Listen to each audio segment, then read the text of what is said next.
작은 서점.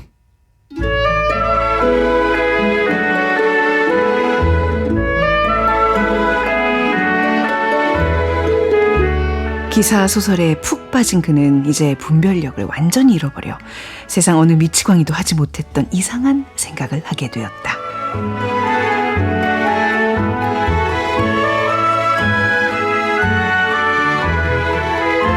안녕하세요. 작은 서점 아나운서 최현정입니다. 오늘은 미겔 데 세르반테스의 불멸의 고전 돈키호테의 도입부 문장으로 문을 열었습니다. 시골 마을에 살고 있던 노신사 알론소 키아노는요, 어느 날 기사가 되기로 결심하고 스스로를 돈키호테라고 부르며 무모한 원정에 나서는데요. 자, 자세한 이야기 오늘 최민석의 불타는 문학에서 살펴보고요. 먼저 작은 서점지기들이 골라온 오늘 이 책부터 만나보겠습니다.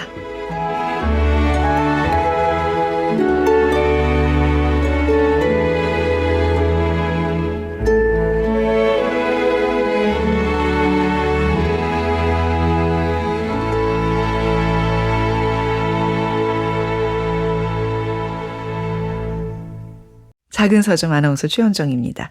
이번 주 작은 서점에서 마련한 책 선물은요, 가수 메이비의 에세이 가장 좋은 시절입니다.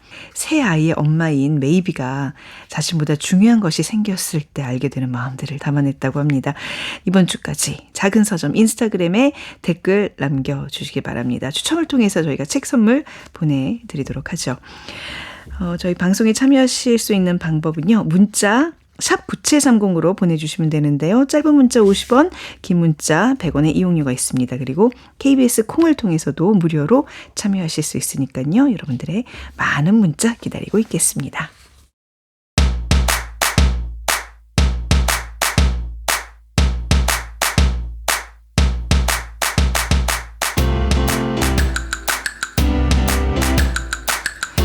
어떤 책을 읽을지 고민 중이신가요? 작은 서점지기들이 고른 아주 특별한 책을 소개해드립니다. 오늘 이 책.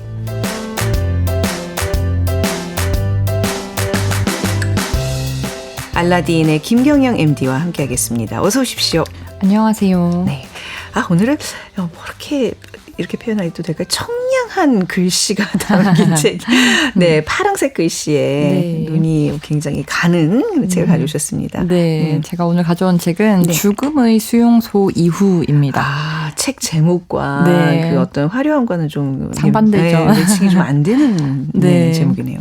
이 빅터 프랭클의 죽음의 수용소에서는 대체로 들어보셨을 테고 또 아마 읽어보신 분들도 많을 텐데요. 네. 전 세계에서 가장 널리 읽히는 심리학 철학 고전 중에 하나이니까요. 그 책 이후에도 빅터 프랭클이 남긴 여러 책들이 있었는데 이번에 이 북하우스에서 나온 책은 그 전에 미출간되었던 원고들을 묶은 유고작입니다. 네. 이 빅터 프랭클의 죽음의 수용소에서 읽어보지 못한 분들도 분명히 많이 계실 테니까 먼저 빅터 프랭클이라는 인물에 대해서 설명을 좀 해주신다면. 네, 빅터 프랭클은 오스트리아 빈에서 태어난 유대인이고요. 20세기의 가장 유명한 정신과 의사이자 심리치료 이론가였습니다. 20세기 유럽의 유대인이라는 소개에서 짐작하셨겠지만 빅터 프랭클과 이분의 부모, 형제, 아내는 모두 나치에 의해서 강제 수용소로 끌려갔었어요. 여러 개의 강제 수용소 생활을 했고요. 그중에는 가장 악명 높았던 아우슈비츠도 있었습니다. 3년간 이 수용소에서 죽음과 매우 가까이에 있었는데요. 빅터 프랭클은 살아남았습니다. 하지만 여동생을 제외한 부모, 남동생, 임신한 아내 모두가 죽임을 당했죠. 이건 정말 말로 다 표현할 수 없는 굉장한 고통을 겪은 사람인데 정말 이 비극적이라는 말로 다 표현을 못할 심정입니다. 네. 그런데 이분이 높이 평가되는 이유는 여러 이유가 있겠지만 가장 대표적인 이유는 그런 고통을 온몸으로 통과했음에도 불구하고 이분이 여전히 삶을 긍정하는 사람이었기 때문이에요. 어떻게 그럴 수가 있죠? 그렇죠. 어떻게 그럴 수 있을까요? 삶을 긍정한다는 말이 사실 발화자가 누구냐에 따라 사실 굉장히 다르게 받아들여지는 말이잖아요. 화목하고 뭐 부유한 가정에서 인생에 별 고난 없이 행복한 경험을 많이 쌓으면서 자란 젊은이가 네. 나는 인생이란 아름다운 것이라고 생각해요 라고 말하는 것과 또 대부분의 사람들은 평생 상상도 못할 지옥 같은 고통을 모두 통과한 후에 그 아픔을 여전히 가지고 있음에도 불구하고 네. 그래도 나는 여전히 삶의 의미가 있다고 생각해요 라고 말하는 거는 아예 그 말의 뜻과 무게가 다른 차원의 것이잖아요. 그러게 오늘 지금 얘기 나오고 있는 빅터 프랭클은 이제 후자인 거잖아요. 맞습니다. 네, 그리고 이런 후자에 해당하는 사람이 많진 않죠. 사람은 대체로 고통을 겪는 과정에서 꺾이고 망가지기 쉬우니까요. 저는 이런 빅터 프랭클 같은 사람들을 그럼에도 불구하고 긍정적인 사람, 유형이라고 부르는데요. 네. 이런 그럼에도 불구하고 긍정적인 사람의 이야기는 일단 무조건 들어볼 필요가 있다고 생각합니다. 네. 세상에 아픔이 너무 많잖아요. 아프고 지친 상태로 살아가는 사람이 많은데 이런 그 빅터 프랭클 같은 사람의 말 속에서 한 줄기 섬광 같은 희망을 발견할 수 있다고 생각을 해요. 그래서 오늘 이 책을 가지고 왔습니다. 네. 이 빅터 프랭클은 어떤 얘기를 하고 있나요? 네, 수용소에서 나오고 나서 40여 년간 이분이 평생에 걸쳐서 자신의 이론을 완성하고 퍼뜨리는 데 모든 에너지를 다 쏟았거든요. 네. 그렇게 완성한 심리학 이론이 로고테라피라는 것인데요. 이것의 핵심 내용이 뭐냐면 인간은 삶의 의미를 추구한다는 것입니다. 어떤 상황에서도요. 인간은 그런 존재다. 어떤 네. 상황에서도 삶의 의미를 추구하는 존재다. 네. 그런데 이제 어떤 상황에서도라는 것이 중요한 거죠. 그러니까요. 네. 이분은 인간이 겪을 수 있는 거의 최악의 고통을 겪었고 그 고통 안에서 함께 있는 다른 사람들을 관찰했잖아요. 네. 수용소 안에서요. 그런데 삶과 죽음의 의미가 모두 희미해지는 그 지옥 같은 환경에서 끝까지 살아남은 사람들에게서 자주 발견한 공통적인 특징이 있었대요. 네. 그게 뭐냐면 삶의 이유가 있는 사람. 예를 들면 나가서 만나야 할 가족이 있는 사람 네. 혹은 나가서 끝내야 하는 연구가 있는 사람 네. 뭐 이런 사람들이 끝까지 잘 무너지지 않았고 또 하나는 태도를 선택하는 사람이었어요. 아무리 어떤 존엄을 보장받지 못하는 상황에서도 인간의 품위를 끝까지 지키려고 한 사람들 네. 그리고 이 현재의 고통에 갇히지 않고 계속 미래를 바라보는 사람들이었다는 거죠. 물론 이런 사람들 중에서도 당연히 뭐 결국 끔찍한 결말을 맞이한 사람들이 있었지만 빅터 프랭클이 주목한 건 이거였습니다. 인간은 극한의 상황에서도 자신의 태도와 삶의 의미를 선택할 수 있는 존재다. 그러니까 우리에게는 어떤 상황에서도 그러니까 최소한의 행동과 태도를 선택할 수 있는 이제 자유와 또 가능성이 있다는 그런 얘기잖아요. 네, 정확합니다. 그것이 바로 빅터 프랭클 이론의 중요한 내용이고요. 이 책은 이런 빅터 프랭클이 이론과 사상을 바탕으로 이분이 전 세계를 돌면서 강연을 많이 했어요. 네. 그 강연록을 정리한 내용입니다. 아무래도 강연이다 보니까 이론만 쭉 쓴 책보다는 읽기가 좀 편한 면이 있습니다. 네. 극한의 어떤 이 고통 속에서, 그죠? 비극 속에서 삶의 희망을 또 자유를 가능성을 얘기한다는 건 보통 일이 아닌데 지금 이 얘기까지 듣는 순간 굉장히 가슴이 먹먹하거든요. 자, 이 책을 좀 더 자세히 보니까 네. 목차를 보니 총 4개의 강연으로 네. 구성이 된 것 같네요. 이 강연들이 다 이렇게 좀 비슷한 시기에 열린 건가요? 이 강연들은 뭐 이 사실 40여 년의 격차가 있는 강연들이고요. 네. 그래서 기저에 있는 핵심 이론은 같지만 읽다 보면 시차가 조금씩 느껴지실 수도 있어요. 저는 이 4개의 강연록 모두가 좋았는데요. 그중 4부의 내용이 가장 와닿더라고요. 네. 오늘은 4부 내용을 주로 말씀드려볼까 합니다. 4부 강연. 네. 이 제목이 덧없음의 극복. 네. 이네요. 제목만 보고도 좀 솔깃해지실 것 같은데 우리가 왜 덧없다 덧없어 삶이 덧없다 이런 얘기 정말 많이 하는데 네. 그런 의미예요? 네. 그 의미가 맞고요. 네. 우리가 삶의 덧없음이 사실 살면서 극복해야 할 가장 큰 질문 중에 하나가 아닐까 네. 싶은데요. 이 강연록은 삶의 무상함에도 불구하고 어떻게 인간이 삶의 예스를 말하는 지점에 이를 수 있을까에 관한 내용이에요. 네. 이 강연록의 내용 중에서 많은 분들이 공감하실 것 같은 사례가 나오더라고요. 하버드 대학교의 어느 박사 논문 중에 이런 주제의 논문이 있었대요. 하버드를 졸업한 지 20년이 지난 후에 네. 이 졸업한 분들 100명을 대상으로 조사를 해봤는데 네. 세계에서 제일 좋은 대학의 졸업자들이니까 대부분의 대상자들이 의사, 변호사 등 사회적으로도 명망 있고 뭐 경제적으로도 윤택한 생활을 하고 있었대요. 네. 결혼 생활 같은 뭐 사생활에도 별로 문제가 없었고요.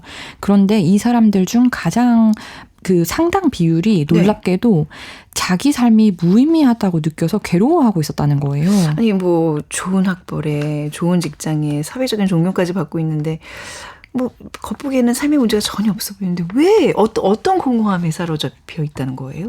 이게 참 궁금하죠. 예. 근데 빅터 프랭클은 이런 경우에서 물론 일반화할 수는 없지만 네. 이런 사람들이 가지고 있는 공허함, 이런 절망의 기저에 어떤 특정 가치에 대한 우상화가 있다고 말을 하거든요. 네. 그 경제적인 성공이나 뭐 자녀가 몇 명 있는 삶, 내가 어떤 직업을 가졌는가, 뭐 아픈 데 없이 건강한 몸을 가지고 있는가, 이런 절대적으로 중요한 가치를 사람마다 가지고 있잖아요. 네. 그런데 이런 가치들을 우상화했을 때 사람이 절망할 수밖에 없다고 말을 하거든요. 네. 그래서 그 자신이 오로지 중요하다고 생각하는 하나의 가치를 우상화하는 것을 그만두고 다른 가능성들의 스스로를 여는 것이 중요하다고 말을 해요. 빅터 프랭클이 삶의 의미를 굉장히 강조하는데 네. 이 의미라는 것이 사실 매 순간 달라질 수 있다는 말이거든요. 남들이 다 생각하는 그런 어떤 성공의 기준에 나를 맞춰서 그 가치를 막 쫓을 때 그게 뭐 네. 굉장히 중요하고 커 보이지만 사실 인생은 그렇지 않다라는 걸 얘기해 주는 거예요. 맞습니다. 네. 마음을 열고 눈을 크게 뜨고 내 삶이 나에게 건네는 숨겨진 의미의 가능성을 알아차리는 것이 중요하다고. 그러려면 넓은 지평을 가져야 된다고 말을 합니다. 네. 나는 꼭 이러이러한 사람이 되어야 돼. 그렇지 않은 삶은 무의미해. 그런 건 없다고 냉정하게 말을 해요. 네. 유연함과 탄력성을 지녀야 하고 또 삶이 무엇을 건네주든 감사해야 한다고요. 그리고 빅터 프랭클의 친구 사울 폴락이라는 분이 이런 네. 말을 했다고 합니다. 삶에 조건을 달 수는 없다. 그러니까 이 저자인 빅터 프랭클은 굉장히 그 삶의 의미를 굉장히 유연한 개념으로 네. 이렇게 보는 그런 사람이네요. 네, 빅터 프랭클이 삶의 의미를 체스의 수에 빗대어서 말한 부분이 있거든요. 예. 그 부분을 읽어드릴게요. 내가 체스 챔피언에게 세상에서 가장 좋은 체스 수를 가르쳐 주시겠어요? 하고 물으면 어떻게 될까요? 그는 내 얼굴을 쳐다보며 웃을 것입니다. 그런 수는 존재하지 않기 때문입니다. 모든 것은 지극히 특수하고 구체적인 상황에 달려 있습니다. 각각의 체스 플레이어와 적수의 특성, 그들이 특정 게임에 어떻게 얽혀 들어가 있는지에 따라 달라지는 것이지요. 삶의 의미도 마찬가지입니다. 가장 좋은 체스 수와 같은 식의 삶의 의미는 없습니다. 체스라는 게 또 사실 이기고 지고가 있는 거잖아요. 네. 근데 어찌 보면 우리 삶에 이기고 지고가 의미가 없을 텐데 말이죠. 네. 그러니까 이 빅터 프랭클이 말하는 삶의 의미라는 거는 그러니까 상황에 따라서 계속 뭔가 새롭게 찾아내야 되는 것 같아요. 우리가. 맞아요. 그렇죠? 네. 기준에 얽매이지 말고. 맞습니다. 하지만 그 빅터 프랭클에게도 삶의 어떤 궁극적인 의미라는 게 존재하기는 합니다. 네. 다만 그것은 우리의 이해 능력 범위 밖에 있다고 말을 해요. 여기서 영화의 삶을 또 빗대는데요. 영화의 어떤 장면들에서 우리는 어떤 의미들을 해석해내려고 하잖아요. 하지만 이 영화의 궁극적인 메시지, 의미는 영화가 끝날 때에나 알 수 있는 거죠. 삶도 그렇다고 말을 하는데요. 우리가 삶의 의미를 삶이 결국 끝날 때에나 알 수 있지만 만약 삶의 구체적인 각각의 장면에서 그 나름의 그때그때 의미를 찾고 실현하려고 노력하지 않는다면 네. 결국 그 궁극적인 의미 또한 성취될 수도 실현될 수도 없다고 말을 합니다. 맞아요. 이게 삶이라는 게 그 목표보다도 그 하루하루의 과정, 네. 그 여정이 굉장히 중요한 건데 우리가 놓치는 경우들이 많잖아요. 네. 삶의 순간순간에서 의미를 찾고 실현하려는 노력, 그거를 지금 짚어주는 얘기죠. 네, 맞습니다. 네. 그런데 이렇게 말을 하면 네. 순간의 의미를 대체 어떻게 찾을 수 있을까요? 라는 질문이 자연스럽게 네. 따라올 거예요. 대체 의미를 찾는 것이 무엇인지에 대해서요. 그거에 대해서 빅터 프랭클이 얘기를 해주나요? 네. 우리가 대체로는 성과 지향적인 사회적 분위기 속에서 살아가기 때문에 네. 그때그때의 의미라고 하면 대부분은 뭐 단기간의 성과 같은 걸 떠올리기 쉬우실 텐데요. 뭐 당연하게도 이 빅터 프랭클이 말하는 의미란 어떤 완성한 과업 같은 것만은 아닙니다. 우리가 지나온 경험과 사랑을 모두 포함하는 개념이에요. 네. 우리가 경험한 아름다운 일들, 지금 내 상황이 힘들더라도 내가 과거에 지나온 아름다운 기억, 또 우리가 삶에서 만난 호의들, 우리가 노력해서 이룬 것들, 용감했던 순간 이런 것들은 누가 와서 무슨 짓을 해도 이미 과거에 다 일어난 일이고 나의 기억에서 없앨 수 없는 것들이거든요. 영원히 남아있는 것들이잖아요. 네. 이런 것들을 우리가 삶에서 지니고 있는 이상 죽음이라는 인생의 유한함 앞에서도 인생은 의미가 있는 것이라고 말을 합니다. 네. 빅터 프랭클이 수용소라는 극한의 상황에서 여러 인간상을 보았잖아요. 그랬겠죠. 네, 그런데 이분이 다른 사람들을 관찰해 본 결과 전형적인 사람이라는 것은 없다고 말을 하거든요. 우리가 어떤 종족으로 묶을 만한 인간 군상은 딱히 존재하지 않는다. 다만 사람을 오직 두 분류로 나눌 수 있다고 해요. 두 부류요? 네, 하나는 품이 있는 인간, 다른 하나는 품이 없는 인간. 네네. 결국 인생의 순간순간 의미를 만드는 것은 우리가 인간으로서 어떤 품위를 갖추고 실현하는 때가 아닌가 이런 생각이 들더라고요. 의미심장한 얘기들이 많이 나오네요. 그러니까 인생의 의미란 우리가 인간으로서 품위를 갖추는 그 순간에 생겨난다. 네. 네. 이것과 관련해서 하나의 이야기가 나오는데요. 어느 보고서에 써져 있던 일화입니다. 상담센터를 운영 중인 루카스라는 박사에게 스위스에서 농장을 운영하는 어떤 부부가 상담을 받으러 찾아왔대요. 네. 이 부부는 외동아들을 사고로 잃었습니다. 그 이후로 남편이 농장 일도 제대로 하지 못하고 그냥 죽고 싶다는 생각만 하는 거예요. 박사가 남편에게 묻습니다. 선생님, 아들을 위해 뭔가를 해줄 수 있다면 기꺼이 그것을 해주시겠습니까? 남편은 당연히 고개를 끄덕였겠죠. 박사는 말합니다. 지금까지는 아드님의 죽음으로 불행만이 생겨났습니다. 그러나 아드님의 삶과 죽음 전체를 의미 있게 만들어줄 어떤 일이 이루어진다면 이야기는 달라질 수 있습니다. 낯선 이에게 어떤 보답을 바라지 않는 친절을 베풀고 그들이 어찌하여 이런 대단한 일을 하십니까? 라고 물었을 때 아들을 기리는 마음에서 이렇게 하고 있다고 하면서 많은 사람이 기쁨과 감사로 아들을 기억해 주기를 바란다고 말을 하는 거죠. 네. 이 말을 듣고 남편은 얼굴을 가린 채로 30분간 엉엉 울었대요.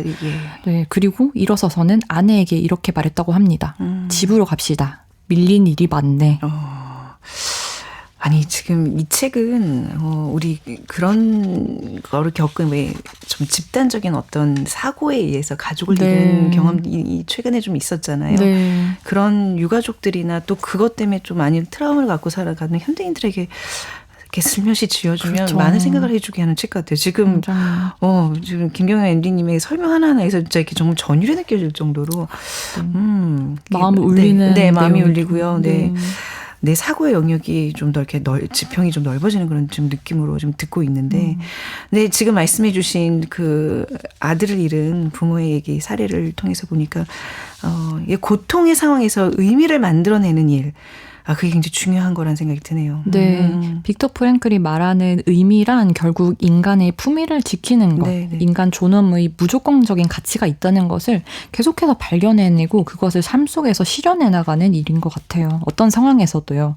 사실 품이라는 단어를 되게 오랜만에 입 밖으로 말해보는 것 같은데요. 그만큼 우리 사회에서 품이라는 가치가 이제 별로 많이 말해지지 않고 또 실제로도 사람들이 많이들 지향하는 가치의 자리에서 좀 비켜나 있는 것 같아요. 제가 느끼기에는.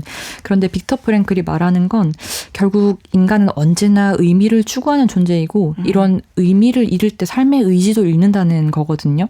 어떤 쓸모, 유용성 이런 가치들이 최고로 인정받는 시대잖아요. 네. 지금은.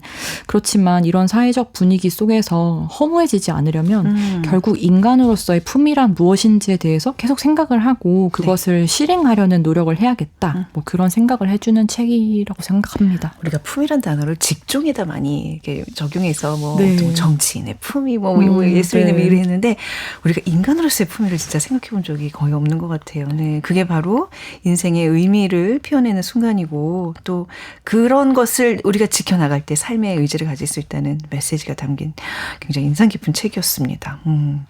자, 빅터 프랭클의 죽음의 수용소 이후 우리 다독이 여러분들께 꼭 추천드리는 책입니다. 자, 지금까지 알라딘의 김경영 MD와 함께했습니다. 감사합니다. 감사합니다.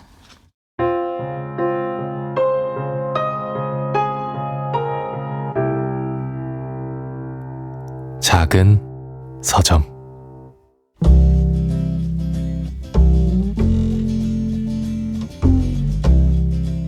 루리드의 Walk on the Wild Side 듣고 올게요.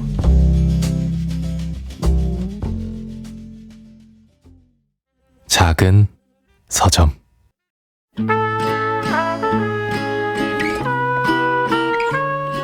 작은 서점. 월요일부터 금요일 밤 11시에 방송되고요. 토요일 저녁 5시 5분, 일요일 오전 11시 5분에 재방송으로 만나실 수 있습니다. 짧은 문자 50원, 긴 문자 100원이 드는 문자번호 샵 9730으로 의견과 후기 남겨주세요.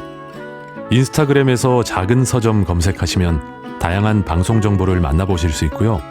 청취자 선물 이벤트에도 참여하실 수 있습니다.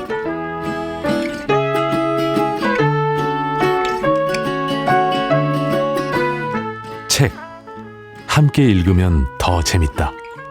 작은 서점.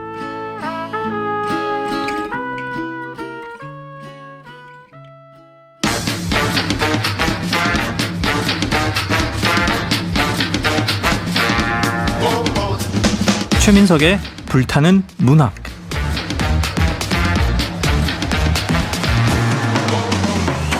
우리의 마음을 저미는 명작. 오랜 시간 살아 숨쉬며 여전히 불타오르는 명작. 앞으로 그런 명작이 될 거라 여겨지는 작품까지. 최민석 작가가 아끼는 명작 이야기 작은 서점에서 풀어봅니다. 소설가 최민석의 불타는 문학.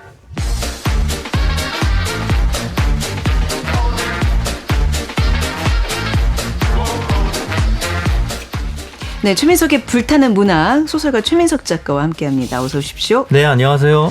저희가 지난주에 퀴즈를 내드렸어요. 그랬더니 우리 다독이들께서 참여를 많이 해주셨는데 앞으로의 활동을 독려하기 위해서 문자 몇 개 좀 소개해드리려고 합니다. 휴대전화 끝자리 9970님. 네, 정답은 2번 불타는 문학입니다. 월요병을 치유해주는 확 몰아치는 재미있는 시간이에요. 마지막 B급 선곡도 너무 제 스타일이에요. 이 B급 선곡이 이렇게 좋아하시는구나. 작은 서점 청취 1등 하시고 계속 해주셔야 돼요 하셨고 A급 청취자이십니다. 그리고 8707님은 어쩜 이렇게 쉬운 퀴즈를 주시는지. 정답은 불타는 문학. 저도 이 코너 늘 기다립니다. 5813님 정답 2번이요. 택배 배달 중인데 최민석 작가님 목소리가 무더위를 싹 날려줍니다. 매일 저녁 잘 듣고 있습니다. 제가 이 사연을 보니까 택배 배달하시는 분들 그리고 또 화물 운전하시는 분들 네. 이런 분들께서 또 많이 들어주시더라고요. 네, 다시 듣기를 통해서 많이 그러니까요. 이 육체적으로 힘들 텐데도 네네. 이 귀를 쫑긋 세우고 들어주셔서 네. 정말 감사합니다. 네, 정말 감사합니다. 특히 저희 그 작은 서점의 최고 인기 코너라고도 할 수 있는 우리 최민석 작가님의 이 시간이 나가고 나면 문자가 막 쇄도해요. 졸음 운전하시면 안 되니까 네. 제가 졸리지 않도록 네. 적절하게 한번 잘해보겠습니다. 근데 우리가 이거 왜 불타는 문학이라고 하는지는 다 아시죠? 최민석 작가님이 이제 불문학, 아직 학생이죠. 네, 네. 재입학을 해서 재입학이라 그래야 돼요. 뭐라 그래야 돼요? 학부생이에요. 만학도. 만학도죠. 네. 그래서 지금 아무튼 불문학을 좀 우리가 한번 좀 심층 있게 파헤쳐보자라는 의도였는데 오늘은 불문학이 아니라 저기 또 멀리 스페인으로 가네요. 오늘은 서문학입니다. 서문학으로 가볼까요? 오늘 네. 작품은 지구상에서 성경 다음으로 많이 번역되는 책이고요. 누구나 한 번쯤은 들어봤고 또 누구나 어느 정도는 줄거리를 알고 네. 특히 캐릭터는 모르는 사람이 없을 거예요. 네. 그런데 사실은 완독한 사람들이 거의 없는 책. 오늘 작품은 바로 돈 키호테입니다. 우리가 저번에 아가사 크리스티 얘기하면서 성경 다음으로 많이 팔린 책이라 그러는데 이제 이런 것도 약간 그냥 수사적으로 우리가 그렇죠? 오늘은 당군 일에 최고의 성경 다음으로 많이 번역된 네. 책이고 디테일이 좀 다르군요. 오리엔탈 특급 살인은 성경 다음으로 많이 팔린 책. 네. 네. 알겠습니다. 그러니까 정리를 하자면 네.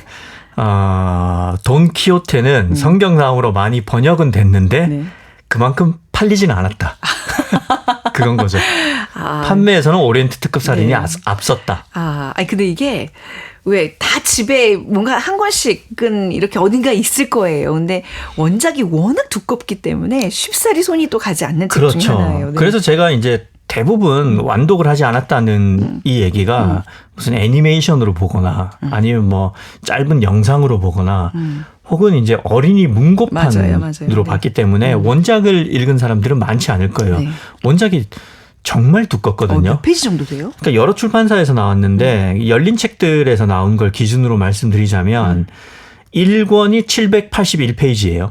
그리고 2권이 888페이지입니다. 와, 혹시 도스토옙스키의 죄와벌보다 더 두꺼운 건가요? 더 두꺼운 것 같아요, 그죠? 그거를 제가 비교는 못 해봤는데 제가 아마 최근에 그거 읽고 있거든요. 네, 비등할 겁니다. 진도가 안 나가서 큰일 났는데. 그래서 이 책이 너무 두껍잖아요. 네. 다 합치면 이제 1600페이지가 그러게요. 넘는데 그래서 달과 육펜스를 쓴 영국 작가 서머신 몸은 네. 우리가 살면서 모든 책을 완독할 필요는 없다. 선독해서 즉 골라서 읽어야 될 네. 책들이 있는데 대표적인 게 바로 돈키호테다. 이렇게 말하기까지 했어요. 다 읽을 필요가 없다라고 얘기를 한 건데 일단 저는 이렇게 말한 이유가 세르반테스가 네. 이 작품을 혼을 실어서 썼다는 점은 인정을 해요. 근데 독자의 입장에서 이 책을 읽다 보면 돈키호테는 좀 구조가 눈에 보이는 작품이거든요. 네. 읽다 보면 매 챕터의 구조가 쉽게 이해할 수 있을 만큼 반복적입니다. 요컨대 어딘가로 떠나죠. 네. 그리고 거기서 누군가를 만나서 대결을 펼치거나 또 뭐 좌충우돌하는 에피소드를 겪어요. 그리고 또다시 어딘가로 또 떠나는 구조예요. 네. 이런 챕터가 74장까지 계속 반복되다가 네. 결국은 집으로 돌아가는 서사인 거죠. 그래서 서머신 몸이 선독하기에 좋은 책이다. 돈키호테의 작가는 세르반테스. 우리가 이제 이렇게 연결지어서 암기식으로 많이 배웠던 것 같은데 이 세르반테스에 대한 정보가 좀 많이 없는 것 같아요. 네. 작가의 삶을 좀 들여다볼까요? 한번 살펴보죠. 네. 세르반테스는 스페인의 알칼라 데 에나레스에서 네. 1547년에 태어났습니다. 1547년. 자그마치 16세기 사람인 거죠. 네. 유년 시절에는 재산을 압류당한 아버지 때문에 여러 곳을 전전하기도 했고 또 감옥살이도 하는 등 경제적인 어려움을 겪었습니다. 그러다 세르반테스는 성장하면서 점차 문학에 관심을 가집니다. 네. 심지어 길거리에 떨어져 있는 찢어진 종이라도 주워 읽는 열렬한 독서광이었다고 해요. 그러다 1571년에 자원 입대한 후에 레판토 해전에서 부상을 당하고 네. 이때 레판토의 외파리라는 별명을 얻게 됩니다. 실제로 한쪽 팔을 잃은 건 아니고요. 네네. 뭐 이렇게 다쳐서 이런 별명을 얻게 되고요. 그리고 1575년에는 동생과 함께 귀국길에 오르던 중에 이 또 순탄하지 않았어요. 이때 요즘 이제 튀르키예라고 하죠. 네. 당시에 이제 터키 해적선의 습격을 받아서 포로가 됩니다. 네. 그 후에 5년간 알제리에서 네. 노예 생활을 하다가 1580년에 삼위일체회 소속 수사의 도움으로 몸값을 치르고 자유의 몸이 되어서 그해 10월에 스페인으로 돌아오게 되죠. 인생 자체가 그냥 소설인데 어쩜 이렇게 또 그렇죠. 파란만장한 삶을 사는 고생을 많이 했는데 그렇죠. 이게 다가 아닙니다. 네. 1597년에는 그 돈을 네. 은행에 예금해뒀는데 그 은행이 파산을 해버려요. 그래서 이 세르반테스가 당시에 빚이 있었는데 그 빚을 못 갚게 되는 바람에 감옥살이를 합니다. 아니 은행이 파산을 해서 감옥에 가는 경우 16세기에 이런 일이 이거 지금 있었던 거죠. 1590년 되면 우리나라 임진왜란 전 얘기인데 와 이거 완전 불운의 아이콘이네요. 그렇죠? 네. 근데 또 인생이 새옹지마였어요. 네. 감옥에 갇혀 있던 바로 이때 그 유명한 역작 바로 오늘의 작품인 돈키호테를 구상합니다. 옥중에서 네. 구상을 했군요. 옥중에서 많은 게 탄생하는 거죠, 원래. 그 후에 이제 바야돌리드로 이주를 해서요. 1605년에 돈키호테의 1권인 이게 원래 정식 제목입니다. 기발한 이달고 돈키호테 데 라만차라는 작품의 제목을 발표하죠. 네. 그런데 돈키호테는 원래 지금처럼 2권의 형태로 기획된 게 아닙니다. 원래 1권으로 끝나는 거였어요? 네. 원래는 1권이 거의 완결에 가까운 구조로 끝이 났어요. 네. 그러니까 사실상 2권을 쓸 필요가 없었던 거죠. 근데 이게 엄청난 인기를 끌다 보니까 1614년에 아베아네다라는 가짜 작가가 원작자인 세르반테스의 허락도 없이 네. 돈키호테의 2부를 네. 먼저 출간해 버린 겁니다. 이게 말이 돼요? 이게 세르반테스 입장에서 완전 뺏긴 거잖아요. 그렇죠. 네, 원작자 저작권 문제 이때 없었을 테니까. 그러니까 여기서도 이제 세르반테스가 불운의 아이콘이라는 걸 좀 엿볼 수 있는 거죠. 네. 아무튼 게다가 이 가짜 속편은 네. 내용도 굉장히 조악했고 심지어 세르반테스를 조롱하는 대목까지 있었습니다. 원작자를 조롱까지 해요. 이게 세르반테스를 자극한 거죠. 이 세르반테스는 이제 좌절이 닥치면 네. 포기하지 않는 불꽃 남자거든요. 감옥에서도 네. 돈키호테를 썼잖아요. 그래서 이게 원작자가 쓰는 진짜 이부다. 이런 그 마음으로 네. 정말 돈키호테 2권을 10년 만에 써서 낸 겁니다. 10년 만에. 네. 그래서 1615년에 속편인 기발한 기사 돈키호테 데 라만차를 발표하죠. 야, 들으면 들을수록 그 삶의 여정이 보통이 아니네요. 이거 자체가 소설이고 영화네요, 네. 진짜로. 와. 돈키호테 인생을 영화로 만들어도 재밌을 것 같아요. 재밌을 것 같아요. 네. 근데 이 2권을 쓰는 게 너무 힘들었어요. 2권이 번역본 기준으로 무려 888페이지라고 했잖아요. 네. 이걸 1년 동안 썼거든요. 근데 소설가가 1년에 거의 1000페이지에 달하는 소설을 썼다는 거는 뭘 의미하냐면 하루도 안 쉬고 매일 책상에서 적어도 네. 5시간 이상 초고를 썼다는 거죠. 게다가 오후에는 계속 퇴고를 했겠죠. 분노의 그 어떤 그쵸. 마음으로 계속 쓴 것 근데 같아요. 이때는 네. 유필로 썼잖아요. 그쵸, 네. 그러니까 허리, 어깨, 팔목, 목, 뭐 등 여기에 통증이 말할 수 없을 만큼 심했겠죠. 네. 그 때문인지 2권을 쓴 1년 후에 병세가 악화되어서 사망하고 말죠. 설마 진짜 죽어요? 네. 그것 때문에? 1년 만에 죽습니다. 그래서 돈키호테 2권은 정말 회심의 역작이라고 할 수 네. 있거든요. 실제로 저는 1권보다 2권의 작품성이 훨씬 높다고 생각을 해요. 네. 아무튼 세르반테스는 2권이 나온 그 다음 해에 이야. 병석에 누운 지 20여일 만에 세상을 떠나고 맙니다. 야, 자기의 어떤 뭐 삶을 갉아먹는 그런 혼신의 힘을 다 쓴 그런 작품인데, 아니 그러면 이 서머신 몸이 아까 전에 그냥 선독해도 되는 작품이다, 뭐 중간중간 건너뛰어도 된다 그런 식으로 얘기한 건데, 이 말은 굉장히 모욕적이네요. 세르반테스가 들으면 굉장히 섭섭했을 것 그렇죠. 같은데. 네네. 그러니까 하늘나라 가면 만났을 거잖아요. 그때 한 소리 들었을 것 같아요. 아, 너무하네. 근데 이제 좀 TMI이긴 한데 네. 서머신 몸이 예전에 제가 한번 말씀드린 적이 있는데 그 영국 비밀 첩보국 MI6 네. 거기에 비밀 첩보원 출신이거든요. 아, 그래요? 이 서머신 몸이 원래 의사이면서 네. 소설가로 알려져 있는데 네네. 사실은 동시에 첩보원이기도 했어요. 이게 사후에 알려졌거든요. 네네. 그래서 천국에서도 좀 잘 도망 다니지 않았을까 싶기도 합니다. 그 얘기하려고 꺼낸 얘기예요. 네. 자, 그러면 세르반테스의 그 정말 혼이 담긴 작품, 이런 소개를 받고 돈키호테를 이제 다시 접하려고 그러니까 좀 경건해집니다. 줄거리 한번 살펴볼까요? 네. 때는 옛날 옛적에 스페인 라만차 지방의 어느 마을에 시골 귀족이 살고 있었습니다. 대략 한 50살쯤 된 이 시골 귀족의 취미는 기사소설을 읽는 것이었습니다. 네. 결투, 모험, 그리고 사랑으로 가득한 이야기에 푹 빠져버린 이 남자는 그만 소설과 현실을 구분하지 못하는 지경에 이르게 됐죠. 어떻게 구분 못하게 되는 거죠? 그러니까 기사소설을 너무 많이 읽은 나머지 기사도 아니면서 일단은 자기를 기사라고 믿게 된 겁니다. 그리고 스스로 이름을 키호테라고 붙입니다. 과대망상증에 걸린 건데. 근데 이게 이제 키호테가 좀 이름이에요. 그죠? 네. 어떤 뜻이에요? 키호테는 원래 그 기사들이 허벅지 안쪽 근육을 보호하기 위해서 입던 갑옷의 이름입니다. 네. 동시에 또 다른 뜻도 있는데 남성의 상징이기도 합니다. 거기에다가 이제 선생님이라고 부를 때 쓰는 스페인어 돈을 붙인 거죠. 네. 그러니까 이제 정리를 하자면 돈 키호테는 거시기 선생쯤 되는 겁니다. 네. 아무튼 이런 우스꽝스러운 장면은 이 남자의 기행의 시작에 불과했습니다. 네. 어떤 기행이 이제 시작이 되는 거죠? 기사가 됐으니까 집에 가만히 있을 수 없잖아요. 돈 키호테는 기사답게 도탄에 빠진 세상을 구하겠다고 집을 나섭니다. 사실 네. 세상 그 누구도 이 남자한테 이런 네. 부탁을 하지도 않았는데 말이죠. 이제 기사들은데 왜 좀 성기를 막 공주나 또 여왕도 막 등장해야 되잖아요. 그렇죠. 네.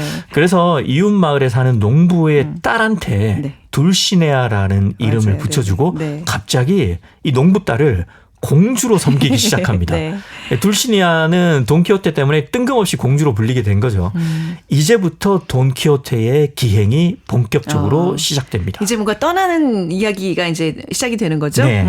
그리고 이제 모험을 떠난 첫날 저녁 돈키호테는 어느 여인숙에 도착합니다. 아, 여인숙에서 또 무슨 일이 생기죠? 네, 이 여인숙을 이 돈키호테는 과대망상에 빠져 있잖아요. 허름한 여인숙을 성이라고 생각을 해요. 네네. 그래서 그 여인숙의 주인장을 성주로 착각을 하죠. 네. 그 옆방에 매춘부가 묵고 있었는데 이 사람을 또 이 성의 공주로 착각을 합니다. 이렇게 약간 이상해진 돈키호테는 여관 주인한테 자기가 이 성을 지켜줄 테니 정식 기사 자기를 달라고 막 조르기 시작합니다. 아, 여인숙 주인이 그래서 기사 자기를 줘요? 네, 주인장은 장난 삼아서 네. 기사 네네. 자기를 장난 삼아서? 내려주는데 돈키호테는 정말로 기뻐하면서 더 의기양양해집니다. 네. 그리고 집으로 돌아오는 길에 길거리에서 만난 상인들한테 자신의 그 상상 속 공주님인 둘시네아에 대해서 이야기를 하죠. 둘시니의 공주님은 어떤 사람인가요? 둘시네아가 네. 세상에서 제일 아름다운 공주라고 얘기를 하죠. 근데 이 상인들이 이야기를 가만히 듣고 있어 보니 네. 둘시네아가 이웃 마을 농부의 딸이에요. 그래서 이거 뭐 사람 놀리는 거냐면서 상인들이 막 따지고 결국 시비가 붙습니다. 네. 근데 돈키호테는 상상력은 최고였지만 전투력은 최하였거든요. 네. 게다가 상대는 여러 명이었습니다. 결국 몰매를 맞고 쓰러지고 말죠. 아니 이렇게 소설이 이렇게 시작이 끝나진 않죠? 그렇죠. 네. 다행히 마을 사람들의 도움으로 간신히 집으로 네. 돌아옵니다. 그리고 돈키호테의 가족과 하인들은 이 모든 기행이 저 요상한 기사 소설들 때문이다. 이렇게 여기고 그 책들을 모조리 불살라버리죠. 하지만 여기서 그 기사로서의 삶을 포기할 돈키호테가 아니죠. 네. 돈키호테는 간신히 집에서 건강을 회복해요. 그런데 말씀하신 대로 이대로 기사로서의 삶을 포기할 수 없었죠. 그래서 곧장 두 번째 여행길에 나섭니다. 첫 번의 실패를 이제 교훈 삼아서 두 번째 여행은 뭔가 이렇게 부족한 점을 보완해서 출발하겠죠? 네. 저번에 혼자 떠나서 네. 여러모로 고생을 했잖아요. 그래서 이번에는 미비점을 보완하려고 네. 이웃에 사는 농민 산초 판사를 설득해서 하인으로 삼았습니다. 네. 돈키호테가 이제 그렇다고 부유한 그런 사람은 아닌데 몰락한 기족이죠. 예. 그래서 돈키호테는 그 특유의 상상력으로 봉이 김선달이 울고 갈 만한 허풍을 칩니다. 네. 나중에 자기가 섬을 하나 점령할 테니까 그러면 그곳의 태수로 산초를 임명해 주겠다고 네. 산초를 설득시키죠. 너 그 말을 믿어요? 네. 믿고 따라요? 믿습니다. 믿습니다. 믿고 말고요. 네. 아무튼 순진한 산초는 돈키호테의 말을 고지고대로 듣고 네. 처자식을 버려둔 채로 따라 나섭니다. 근데 주인 나리를 따라가 보니까 이 양반이 좀 이상해요. 네, 이제부터 본격적인 기행들이 나오겠군요. 네, 이제 우리가 흔히 아는 그 유명한 에피소드들이 나옵니다. 네. 어느 날 뜬금없이 풍차를 보고 거인이 둔갑한 거라고 우기면서 풍차와 대결을 펼치죠. 네. 그리고 길 가던 성직자들을 공주를 납치해가는 마법사로 오해하고 싸움을 벌입니다. 그리고 또 양떼를 보더니만 적군이 나타났다 그러면서 양떼를 상대로 혼자서 전투를 하죠. 이건 전쟁이야 라면서요. 이런 도저히 이해하기 어렵고 우스꽝스러운 기행들을 계속 일삼죠. 이런 부분들이 너무 재미있어서 어린이 세계문학 전집에 꼭 이렇게 앞부분에 있는 책이 그렇죠. 이 돈키호테인 네. 거잖아요. 이런 기행들이 여기서 끝이 아니죠? 그렇죠. 어떨 때는 죄수들을 도와주다가 오히려 죄수들한테 얻어맞기도 하죠. 사실 이런 구조가 네. 74챕터에 걸쳐서 계속 반복이 됩니다. 아, 그렇군요. 그래서 써머신 몸이 이 책은 뭐 선독해도 좋다. 네. 이렇게 말한 거죠. 아무튼 그 독자도 이제 방대한 분량에 지쳐가지만 산초 판사만은 지치지 않고 이런 돈키호테의 곁을 끝까지 지킵니다. 네. 이렇게 돈키호테는 1, 2차 여행을 마친 뒤에 마침내 3차 여행을 떠나게 되죠. 그리고 대망의 뭐요? 3차 여행 중에 네. 마침내 우여곡절 끝에 산초는 한 섬을 다스리는 영예를 안게 됩니다. 오, 아까는 굉장히 허풍이라고 생각했는데 진짜 이뤄냈네요. 그렇습니다. 그런데 산초는 섬을 다스리는 일이 정말 골치 아픈 일임을 깨닫고 네. 태수 자리를 스스로 포기합니다. 어떻게 얘기가 흘러가죠? 어느 날 네. 깊은 산속에 도착한 돈키호테는 돌시네아 공주한테 편지를 씁니다. 네. 그리고 그 편지를 전하기 위해서 고향에 도착한 산초한테 돈키호테의 소식을 들은 마을 사람들은 기력이 약해진 그를 이제 그만 집으로 데려오라고 하죠. 이제 그만 이거죠. 네. 이제 결국 기행은 집으로 그만. 네. 네. 결국 집으로 돌아온 돈키호테는 슬픔에 빠져서 병상에 눕습니다. 이제 마무리 단계에 접어드는군요. 네. 정신이 돌아오면서 이제 자신이 기사가 아니라는 걸 인정하게 된 돈키호테는 가족들 그리고 산초한테 용서를 구합니다. 네. 그리고 모든 유산을 그들에게 남기고 세상을 떠나죠. 네. 그의 묘비에는 이런 말이 적힙니다. 그 용기가 하늘을 찌른 강인한 이가 이곳에 잠드노라. 죽음이 죽음으로도 그의 목숨을 이기지 못했음을 깨닫노라. 그는 온 세상을 하찮게 여겼으니 세상은 그가 무서워 떨었노라. 그런 시절 그의 운명은 그가 미쳐 살다가 정신 들어 죽었음을 보증하노라. 묘비에 이렇게 말을 쓰는 경우가 있나? 없죠. 그 고인은, 묘비치고 너무 네. 길어요. 아, 그러네요. 돈키호테의 장광설처럼 깁니다. 세르반테스가 이런 작가예요. 아니 돈키호테 뭐 읽었다고 생각하고 뭐 내용을 다 안다고 생각했지만 지금 들으니까 너무나 또 새로운 부분들이 많은데 굉장히 그 줄거리는 참 단순하잖아요. 어떻게 보면 심플하죠. 그 기행들이 막 그냥 재밌게 이어지는 그런 소설 그런 줄거리인데 왜 이게 불멸의 고전이 되었을까요? 이 가치는 도대체 뭘까요? 일단 저는 이건 제 개인적인 생각인데요. 네. 이렇게 생각해요. 그 돈키호테는 서사를 위해서 읽는 책이 아니라 캐릭터와 대사 네. 그리고 주인공이 품고 있는 철학을 보기 위해서 읽는 작품이다. 그러니까 불가능으로 보이는 것에 도전하고 네. 이룰 수 없는 꿈을 이루려고 하는 자세. 네. 바로 이런 게 돈키호테적인 거죠. 그리고 또 다른 매력은 그 원전을 보면 의외로 산초가 정치를 굉장히 잘해요. 아까 그 따라다니던 산초가 무슨 정치를 해요? 혹시 그 아까 뭐 성을 잠시 통치할 때 얘기인가요? 네. 오. 그때 그 산초가 배운 게 없는 사람으로 나오는데 네. 이 섬을 정말 공평하게 다스리거든요. 그러니까 어떻게 보면 이게 세르반테스가 꼬집은 현실 풍자일지도 모르겠다고 생각을 했어요. 네. 그러니까 이제 정치에 필요한 것은 엘리트로서 쌓아온 경력이 아니라 정말 뭐가 좋은 세상인지 고민하는 자세다. 이런 말을 하는 것 같았거든요. 왜 이러냐면 산초는 지식이 없어서 정말 여러모로 고민을 합니다. 네. 그런데 산초가 고민을 하다 보면 항상 서민 입장에서 나온 결론이 나옵니다. 그러니까 이렇게 정치는 사실 그다지 어려운 게 아니다. 네. 서민의 이익이 아닌 위정자의 이익을 위하다 보니까 정치가 어려워지고 복잡해지고 생활을 탄압하는 도구가 되는 거다.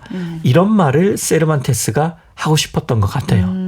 우리가 이 돈키호테 소설은 그냥 뭐 이룰 수 없는 꿈에 무모한 도전을 하는 사람 보고 이 돈키호테적인 뭐 이런 어떤 그 표현으로 좀 쓰는 게 전부라고 생각했는데 지금 얘기 들어보니까 꽤 정치적인 풍자적인 소설이라고 봐야 네. 되겠네요. 근데 당시 소설이 항상 네. 출판을 할 때 왕실의 허가를 받아야 했거든요. 예. 그래서 지금 나온 번역본도 그런데 원작을 펼쳐보면 제일 그 앞장에 뭐 규정 가격, 네. 정정에 대한 증명, 특허장 이런 것들이 다 나와 있어요. 이게 뭐냐면 왕실이 세세한 것까지 검토하고 인정했다는 문서거든요. 네네. 그러니까 이런 시대적인 상황 속에서 뭐 직접적인 정치 풍자나 비판은 어려웠겠죠. 그래서 제 생각에는 돈키호테라는 미치광이 인물을 내세운 것 같아요. 왜냐하면 미치광이가 주인공이면 네. 어떤 말을 하더라도 그렇죠. 미쳤으니까 그렇죠. 예. 그러려니 하게 되는 거잖아요. 우리가 약간 이 사람을 그 단순히 그냥 미친 기인으로만 볼 게 아니라 약간 행간을 좀 읽어보면 더 재밌는 그렇죠. 어떤 풍자가 있군요. 그래서 저는 세르반테스가 작가로서 굉장히 영리한 선택을 했다 네. 이렇게 이해했습니다. 네. 자, 우리 또 많은 다독이들이 기다리고 있는 B급 선곡의 시간입니다. 오늘은 네, 이게 뭐 B급 선곡은 아니고 네, 어떤 고기 곡? B급입니다. 네. 일단 오늘 작품 네. 오늘은 그 작품 헌정곡이고요. 예. 돈키호테는 주인공이 미치광이로 설정된 소설이잖아요. 네. 이런 노래가 있습니다. 이 노래를 부르는 화자가 얼빠진 사람이에요. 그래서 화자가 아무 말이나 막 합니다. 아무 말이나 막 하는 노래가 무슨 노래죠? 네. 제가 소시적에 밴드 생활을 했잖아요. 네. 제가 했던 밴드 시야바람. 네. 시야바람의 곡이고요. 제가 쓰고 불렀거든요. 네. 정말 제가 아무 생각 없이 쓰고 아무 생각 없이 불렀고 심지어 녹음도 감기 걸렸을 때 했던 곡인데 네. 오늘 소설에 좀 어울리는 것 같아서 제가 부끄러움을 무릅쓰고 골라왔습니다. 네. 참고로 곡 도입부가 네. 그 스페인의 안달루시아 민속 음악풍입니다. 제대로 잘 구현이 안 됐는데 네. 좀 감안하고 들어주시면 고맙겠습니다. 말씀은- 시야바람의 네. 얼빠진 남자입니다. 네. 아니, 말씀은 이렇게 하지만 가사 한 단어가 얼마나 문학적이게요. 아니요, 절대 그렇지 않습니다. 다른 곡은 문학적일 수 있는데 이건 진짜 아무 생각 없이 귀 썼어요. 기울여서 들어주시기 바랍니다. 오히려 자꾸 이러니까 더 좀 열심히 집중해서 듣게 될 것 같아요. 아니요, 한 귀로 듣고 한 귀로 흘려주십시오. 네. 자, 최민석의 불타는 문화. 오늘은 미겔 데 세르반테스의 돈키호테 함께 살펴봤습니다. 최민석 작가님 보내드리면서 네, 최민석 작가님의 목소리로 들을 수 있는 곡 시와 바람의 얼빠진 남자 띄워드리겠습니다. 오늘 감사합니다. 그라시아스. 네, 지금까지 아나운서 최원정이었습니다. 고맙습니다.